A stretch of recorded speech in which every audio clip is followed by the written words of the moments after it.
you need to write it.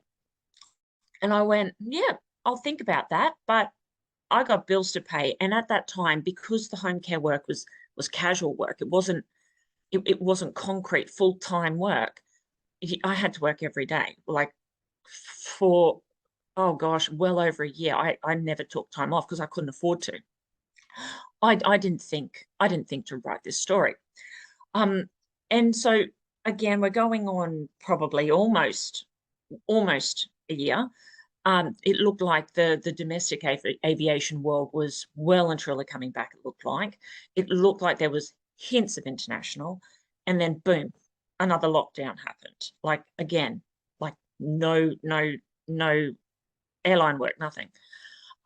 And I thought, oh gosh, I got so sad because in my old life before the pandemic, it was fun. Like I looked forward to going to work. I was that person who you could tell I loved my job because at barbecues and soccer training or anything, I would talk about my job. And it's exciting because people go to so many excellent places and amazing places, and you can help people. Like like we had like Make-A-Wish kids come in. Like you guys know what Make-A-Wish is, right? Yeah, Like the yeah, that's so yeah, awesome. right. Like that's fun, right? And so I was looking forward to going back and helping people and asking people, and where are you going today? Where in the world are you going? Like, pick a place.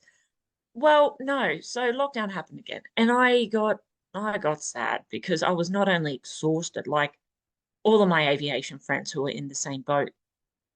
We were all tired. We wanted to go back to regular life where there was annual leave and all this kind of stuff available, right? Um, and so one of my work friends, she's a very uplifting person in her own right. She sort of said to me, right, well, if you could do anything, what would you do? And I went, well, with this lockdown, I have this idea that I could write my children's bedtime story. Like everyone does bedtime stories with their kids. So I thought it wouldn't be anything too out there. But I said, right, I think I'm going to use this time because it's not looking like our old lives are coming back anytime soon. So I might just focus on writing it. So I changed my focus, I changed my thoughts, and I changed how I was going to go about it. And I used this like it was my last chance to fulfill something, right? Because Mhm.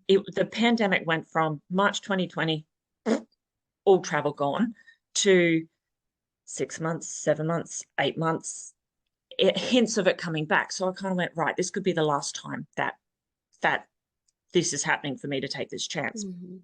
So I changed my focus and went, right, I'm going to set my alarm 2 o'clock in the morning, like I would as if I was going to work. I would write like bits of the story together. And then I would, about, 5:30 when my kids would get up, we would then start our day like normal. And because lockdown happened where it took away the soccer training, the mixed martial arts training, the homework, the pickup from school, it took away all that. I had time of a night when my husband went to work to sit at the table with my kids and go, hey, let's do this. Let's write this story. And look, my kids at the time were like 6 and 8. So the attention span I got out of my youngest, I reckon I got 25 minutes before he's like, I hear the Lego calling.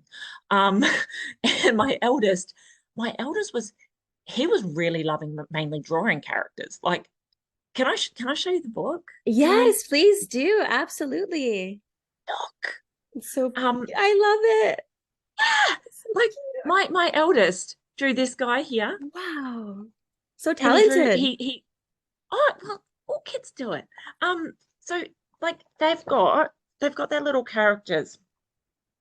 I should have bookmarked this. It's okay, don't worry. I can I can always pause. I mean not pause, I mean I can always edit. It's okay. Well, like look, like just little stuff, right? So Yeah. we use that time, me and my boys at the dining room table, going, let's give this character a name.